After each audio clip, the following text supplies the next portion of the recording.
میں اس کانفرنس کو آگے بڑھاتا ہوں اور ملتمس ہوں پروفیسر ڈاکٹر سلیم طارق خان صاحب کہ وہ تشریف لائیں اور اپنے ذریع خیالات سے نوازیں۔ پروفیسر ڈاکٹر سلیم طارق خان صاحب، سابقہ vice chancellor Islamia university of Bahawalpur.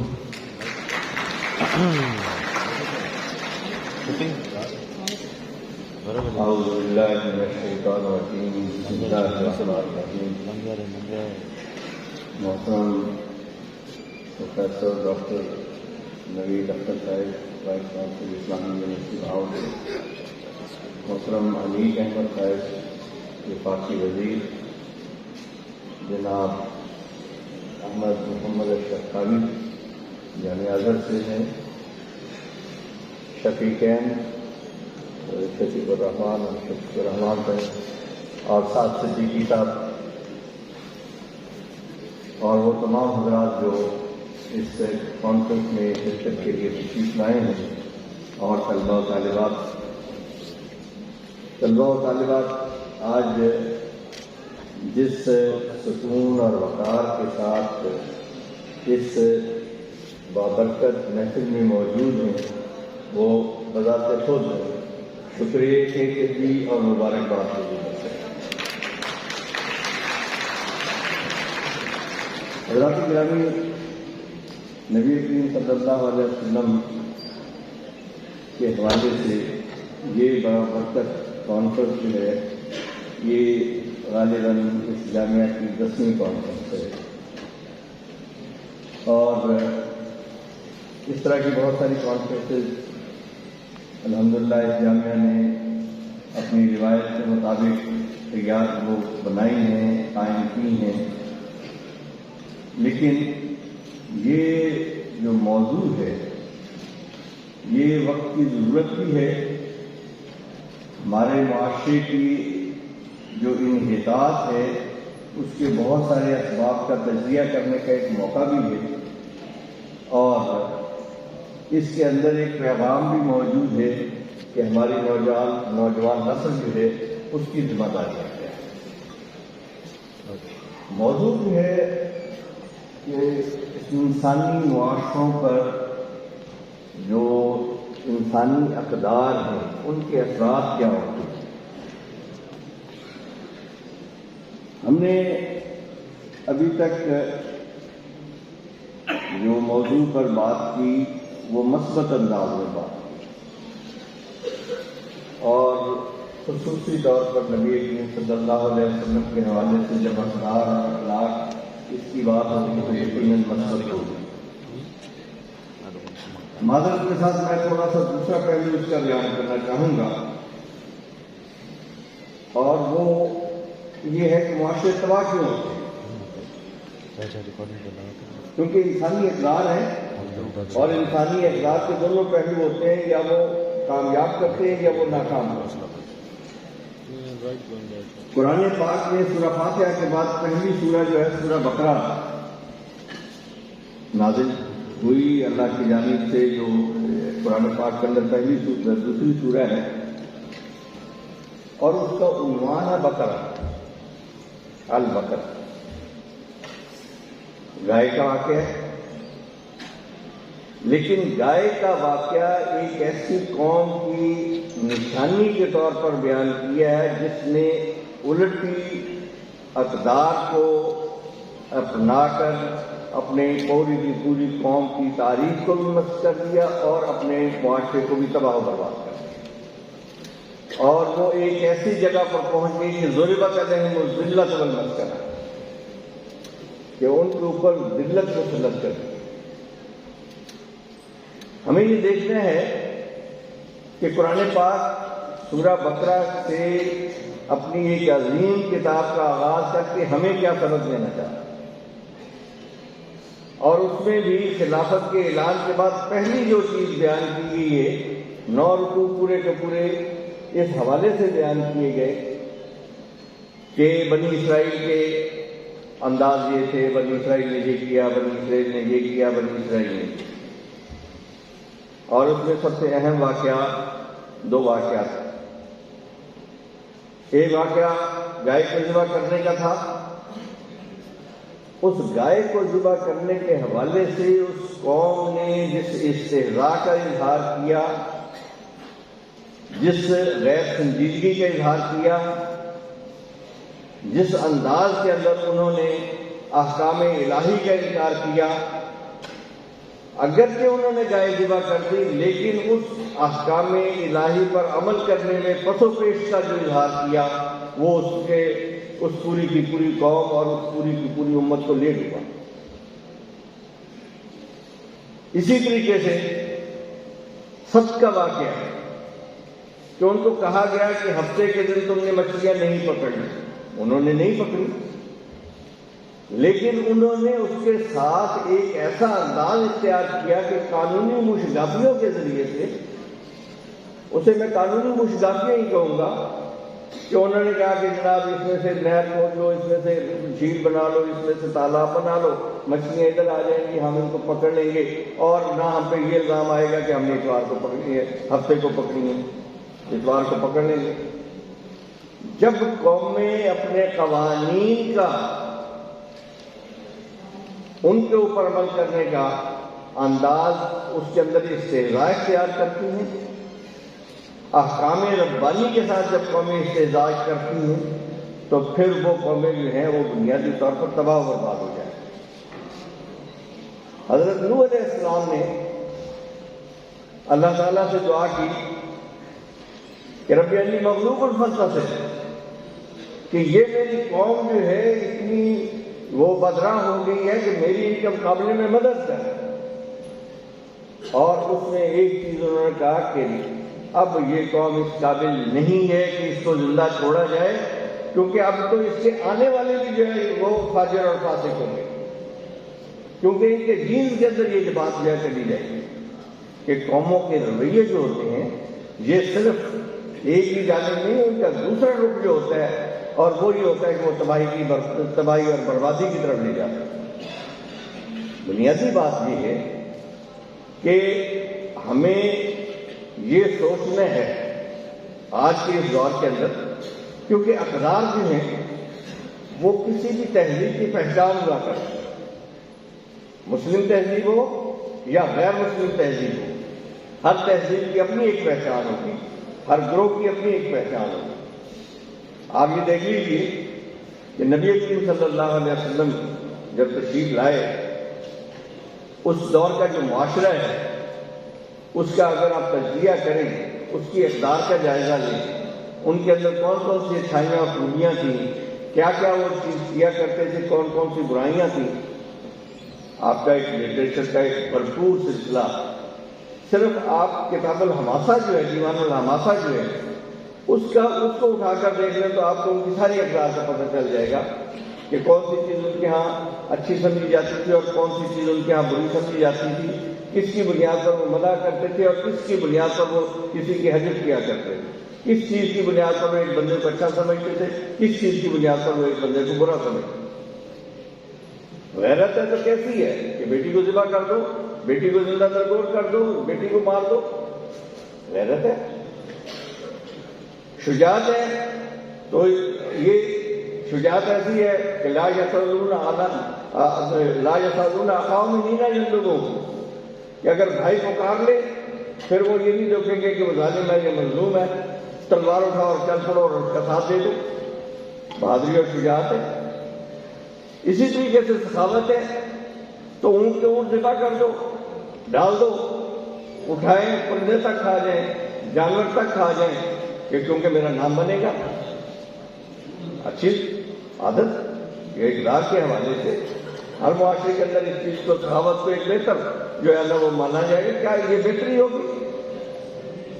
کیا یہ شجاعت جو ہے یہ بہتر قدر مانی جائے گی، یا یہ انداز جو ہے بہتر قدر مانا جائے گا؟ نہیں، یہ بہتر قدر اس وقت ہوئی جب نبی کریم صلی اللہ علیہ وسلم نے ان کو بہتری کی طرح موڑ دیا، جب انہوں نے کہا کہ بہادری اپنی جگہ پر ہے، انصاف اپنی جگہ پر ہے، بات تمہاری اپنی جگہ پر ہے، بیٹی تو تمہارے گھر کی رحمت ہے، اس کی پرورش کرو گے تو میرے ساتھ اس طریقے سے ہو۔ جس وقت انہوں نے کہا کہ بہادری ہے اور شجاعت ہے تو کہا آؤ میرے ساتھ جہاد میں چلو۔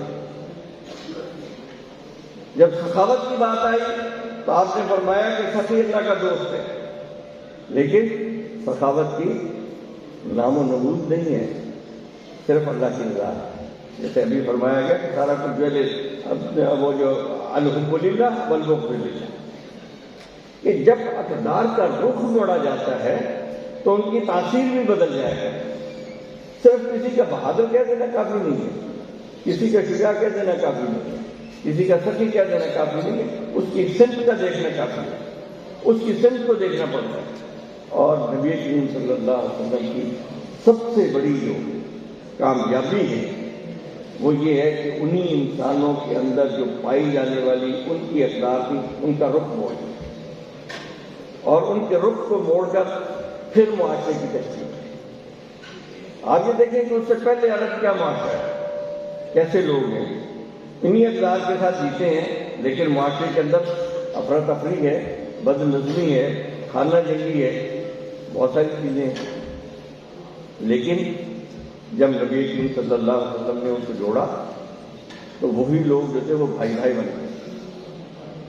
ان تو ملا شفا حفرت من النار خان کا ذوق ملا، وہ تو آگ کے گڑھے میں گرنے والے تھے، آپ نبی کریم صلی اللہ علیہ وسلم نے ان کو پکڑ کر جو ہے وہ اس سے نکالا اور اس میں گرنے سے بچایا۔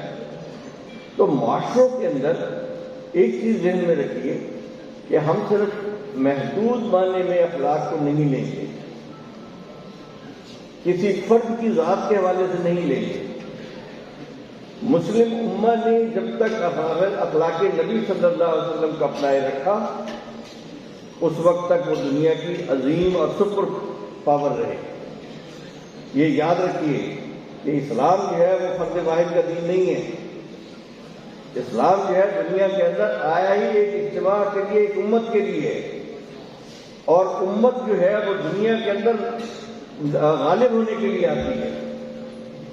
هو الذي ارسل رسوله بالهدى ودين الحق ليظهره على الدين كله، ہر تہذیب پر غالب کرنا ہے، اور تہذیب پر غالب کرنے کے لیے قانون نہیں ہوا کرتے، اخلاقیات ہوا کرتے ہیں، اقدار ہوا کرتے ہیں، انداز ہوا کرتے ہیں، محبتیں ہوا کرتی ہیں۔ نبی کریم صلی اللہ علیہ وسلم نے جو امت تیار کی، جہاں جہاں گئے وہاں پر وہ محبت کے پھول بکھیرتے چلے۔ خود نبی کریم صلی اللہ علیہ وسلم نے جس معاشرے کے اندر، جیسے کہ ابھی پروفیسر علی صاحب فرما رہے تھے کہ وہی معاشرہ جو تھا وہ کیا سے کیا ہو گیا کہ آپ نے ان لوگوں کے ساتھ جس محبت کے ساتھ جو سلوک کیا۔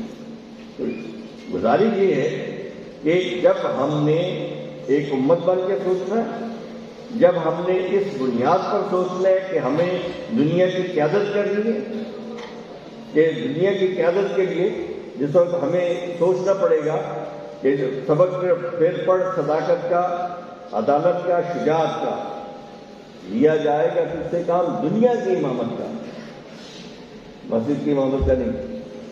اب یہ علی صاحب جیسے فرما رہے تھے کہ مسجد کی امامت نہیں ہے، یہ دنیا کی امامت ہے، تو دنیا کی امامت کا۔ مجھے ایک واقعہ یاد آتا ہے، انیس صاحب کا ہم سفر ہونے کا شرف حاصل ہوا، اور وہ بھی مدینہ منورہ عمرے کے لیے گئے، پھر مدینہ منورہ گئے، اور اس میں ہمیں یہ موقع ملا کہ مسجد نبوی کے امام حضرت حذیفی جی ہیں، ان سے ملاقات ہوئی ہماری۔ مسجد کعبہ کے امام جو تھے پہلی، ان سے ہماری ملاقات ہوئی اور بڑی اچھی ان کے ساتھ ہماری گفتگو رہی۔ تو حذیفی صاحب سے انیس صاحب نے ایک سوال کیا، اس وقت ترجمانی کے فرائض جو تھے وہ میرے دل میں لگے ہوئے تھے، تو انیس صاحب نے ایک سوال کیا کہ جناب یہ فرمائیے کہ یہ ہمارے پاس دولت بھی ہے، قوت بھی ہے، ہم اتنے ہیں، سارا کچھ ہے، آپ کی بنیاد پر جو پیسہ آپ کے پاس ہے، ریال ہے، جو کچھ ہے، پیٹرول ہے، کتنی قوت ہے، اس کی بنیاد پر آپ ایک بڑی قوت ہے، ہم اپنا جو ہے نا وہ کرنسی کیوں نہیں چلاتے، ہم کسی ڈالر کے محتاج کیوں ہیں؟ تو اکثر دوستوں نے وہاں پر ایک ہوگی بحث شروع ہوگی کہ یہ سوال جو ہے یہ امام صاحب کو پہنچایا جائے یا نہ پہنچایا جائے۔ اب ابھی ہم گفتگو کر رہے تھے تو امام صاحب سمجھ گئے کہ کوئی بات ہے، تو انہوں نے کہا ہاں جی بتائیں۔ میں نے پھر بتایا کہ جی یہ ہے سوال کہ جی اس وقت ہمارے پاس یہ ساری چیزیں ہیں تو ہم پھر بڑی قوت کیوں نہیں اپنا جو اپنی کرنسی کیوں نہیں لے کے آتے؟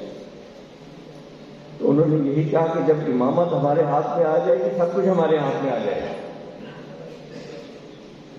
ابھی تو امامت ہمارے پاس نہیں ہے۔ تو بات یہ ہے کہ جس وقت امامت آپ کے ہاتھ میں ہوگی تو دنیا آپ کے ہاتھ میں سارا کچھ ہوگا، اور امامت کی شرط وہی ہے کہ صداقت بھی ہو، عدالت بھی ہو، شجاعت بھی ہو۔ ہمارے اندر نہ صداقت ہے، نہ عدالت ہے، نہ شجاعت ہے، کوئی شے نہیں۔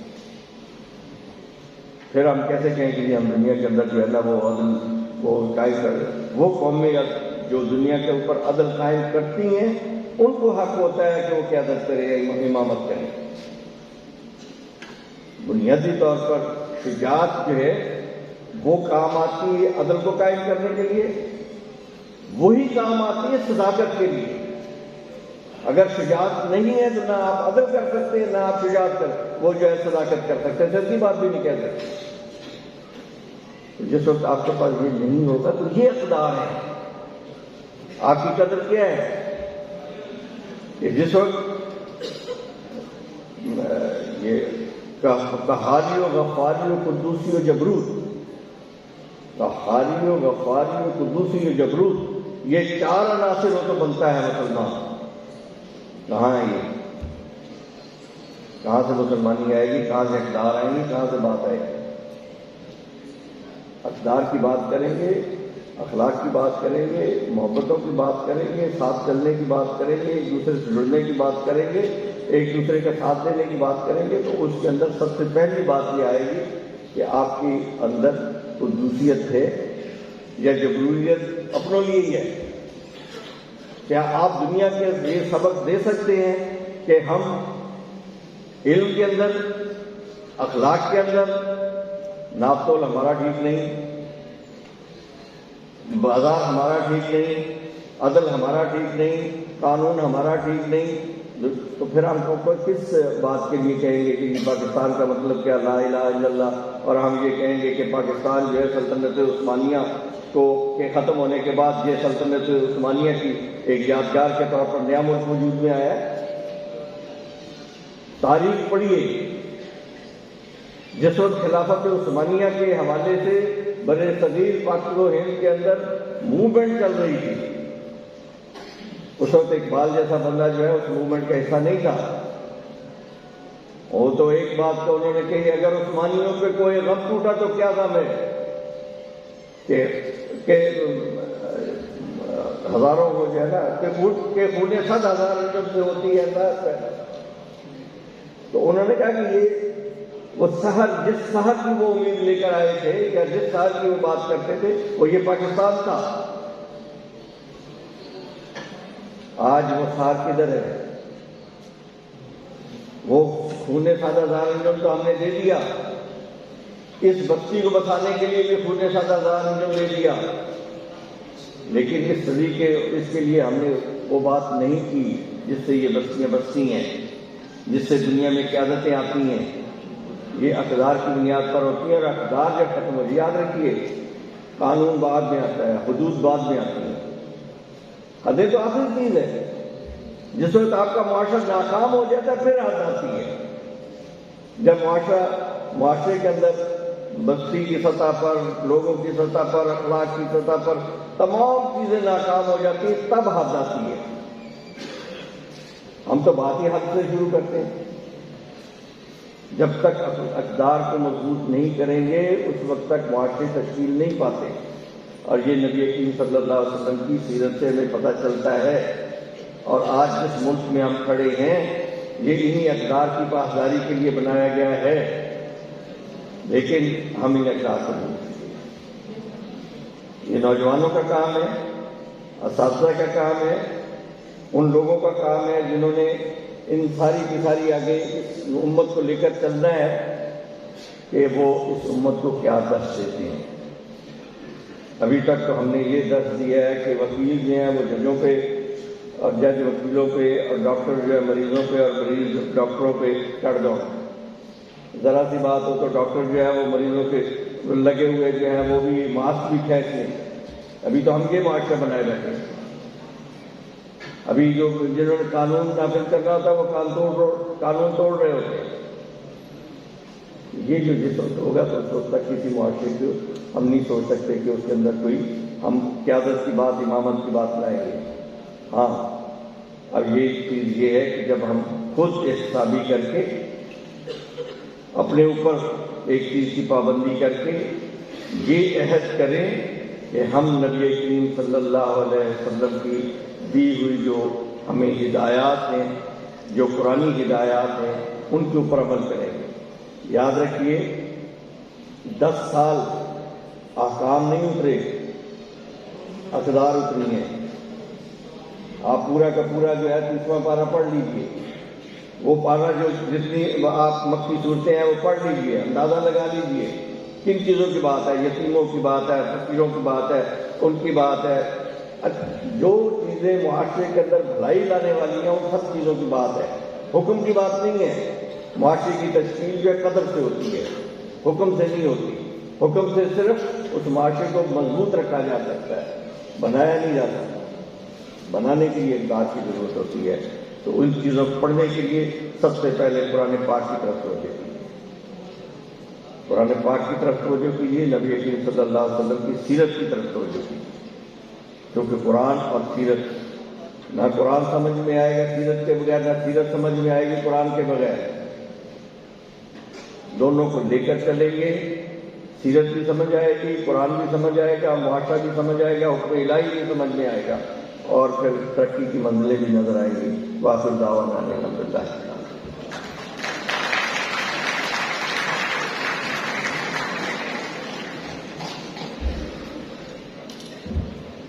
بہت بہت شکریہ پروفیسر ڈاکٹر سلیم طارق خان صاحب، سابقہ وائس چانسلر اسلامی یونیورسٹی آف بہاولپور.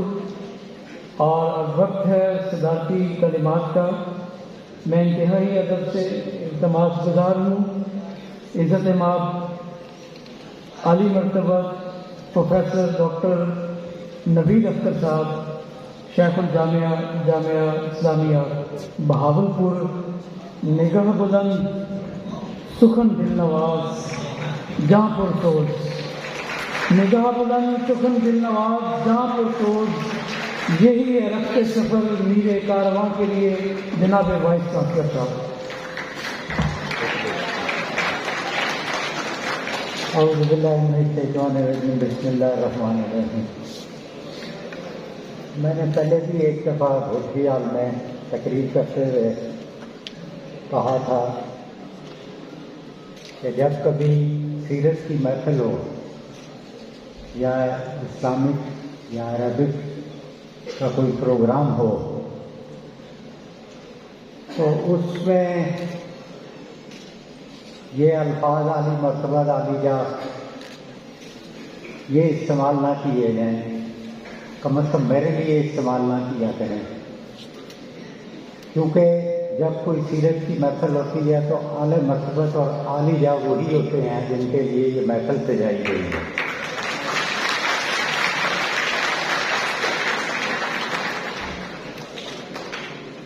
تو دوسری بات جو میں کہنا چاہتا ہوں، ہر کانفرنس میں ہر مقرر آ کر ایک پیغام دیتا ہے.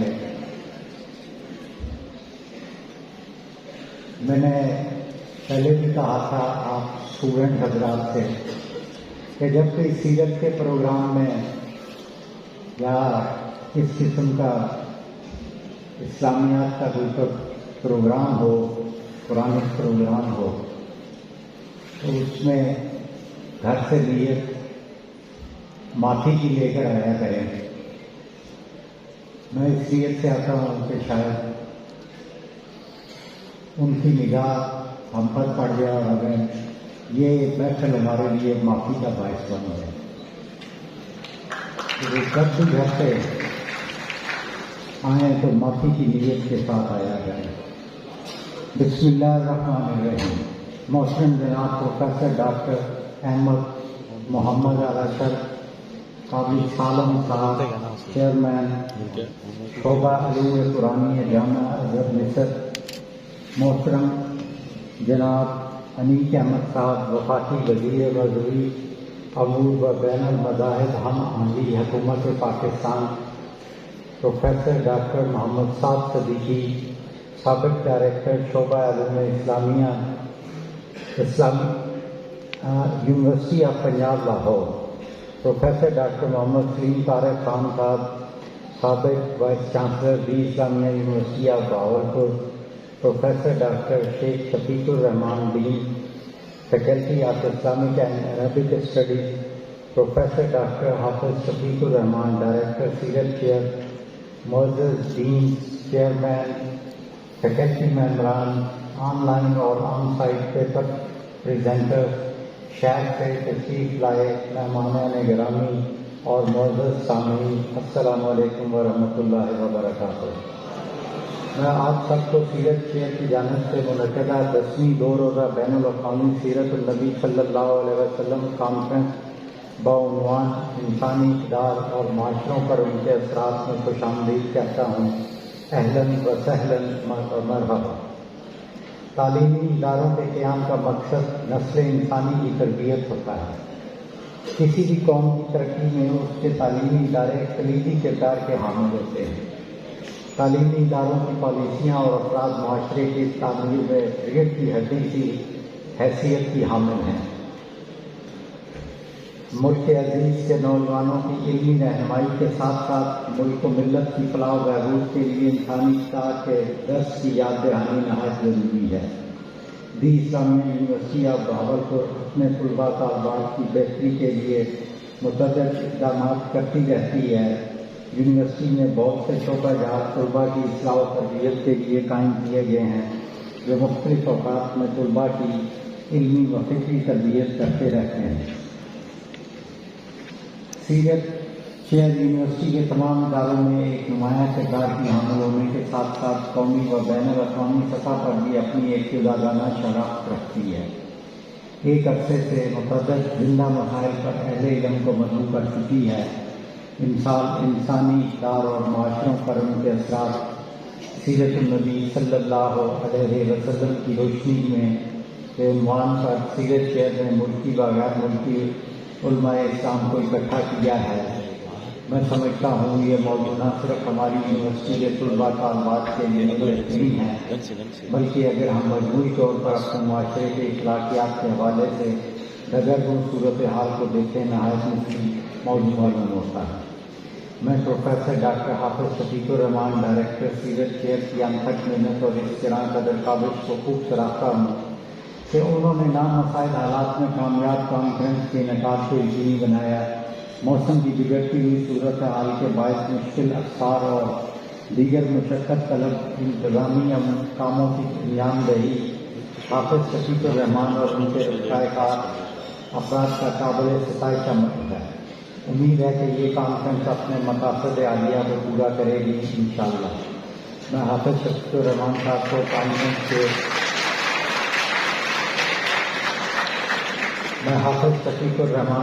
کانفرنس کے کامیاب انعقاد پر مبارکباد پیش کرتا ہوں۔ میں آخر میں ایک بار پھر تمام مہمانان گرامی قدر کا بھرپور شکریہ ادا کرتا ہوں، خصوصاً جناب انیس احمد صاحب وفاقی وزیر مرکزی امور و بین المذاہب ہم آہنگی کہ آپ نے اپنی تشریف آوری سے ہمیں عزت بخشی۔ دعا گو ہوں کہ اللہ تبارک تعالیٰ اپنی بارگاہ میں اس کانفرنس کو قبول و منظور فرمائیں اور اسے ہم سب کے لیے بارگاہ رسالت مآب صلی اللہ علیہ وسلم میں شفاعت کا ذریعہ بنائیں۔ آمین ثم آمین والسلام۔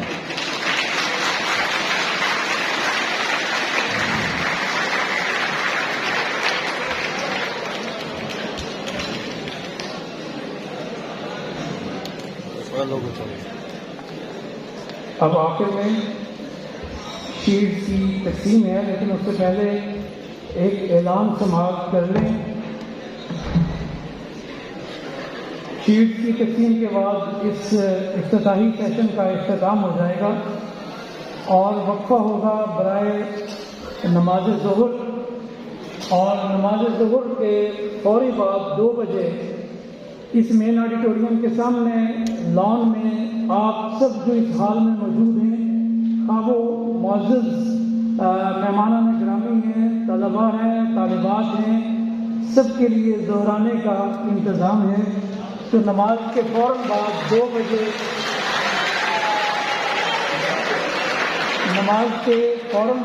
بجے آپ سب حضرات سے درخواست ہے کہ وہاں تشریف لے جائیے گا دہرانے کے لیے، اور دہرانے کے بعد اس کانفرنس کے 4 سیشن ہوں گے، جو پیرالل 4 سیشن ہوں گے۔ ایک سیشن اسی مین آڈیٹوریم میں، یہ آڈیو ویڈیو کانفرنس روم میں، اور 2 session faculty of Islamic and Arabic studies میں، ایک وہاں کے سید سلیمان ندوی آڈیٹوریم اور دوسرا کانفرنس روم میں۔ اور کل صبح 9 بجے وہاں 2 اور پیرالل سیشن ہوں گے، اور 11 بجے اس کانفرنس کا اختتامی سیشن یہاں اسی ہال میں ہوگا۔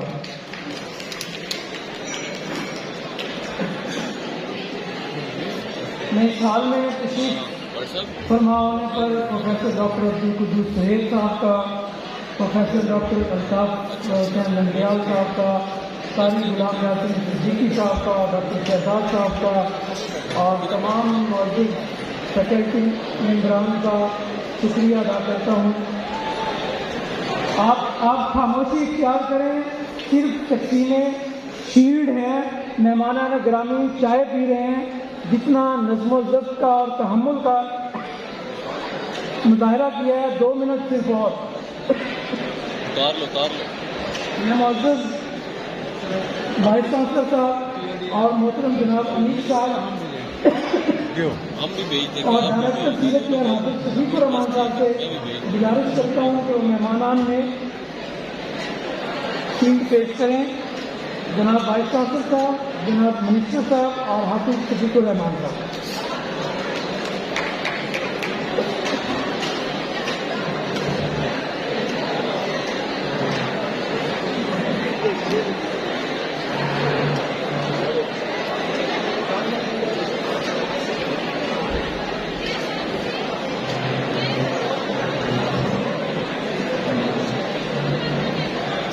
سب سے پہلے میں اجتماع سے گزار ہوں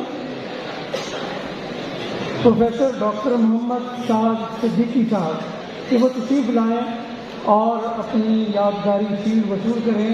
پروفیسر ڈاکٹر محمد سعد صدیقی صاحب، سابق ڈائریکٹر ادارہ علوم اسلامیہ، university of Punjab.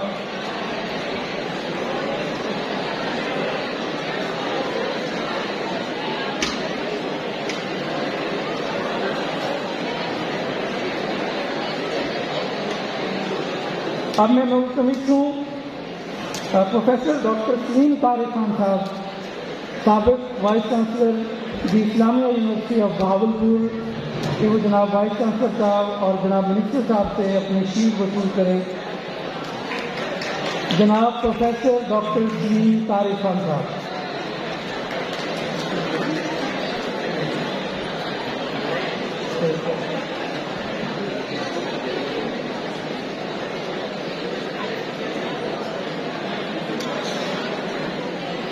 Professor doctor Sheikh Shafiq ur Rahman Sahab, dean faculty of Islamic and Arabic studies, the Islamia university of Bahawalpur, ان سے گزارش ہے کہ وہ اپنی شیلڈ وصول کریں۔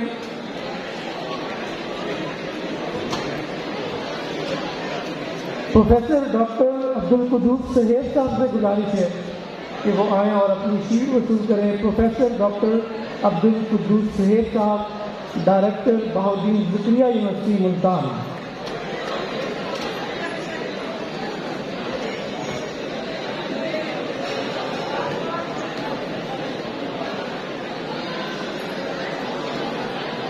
الآن أنا ألتمس من فضيلة الأستاذ الدكتور محمد أحمد شرقاوي حفظه الله ليتفضل مشكورا بالاستلام للدرع التذكاري من سعادة رئيس الجامعة الإسلامية۔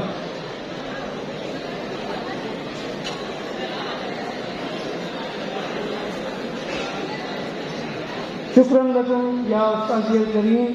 اب میں گزارش کرتا ہوں حافظ شفیق الرحمان صاحب ڈائریکٹر سیرت کے اسلامیہ یونیورسٹی آف بہاولپور کے محترم جناب انیس صاحب اور جناب وائس چانسلر صاحب سے اپنی شیٹ وصول کریں.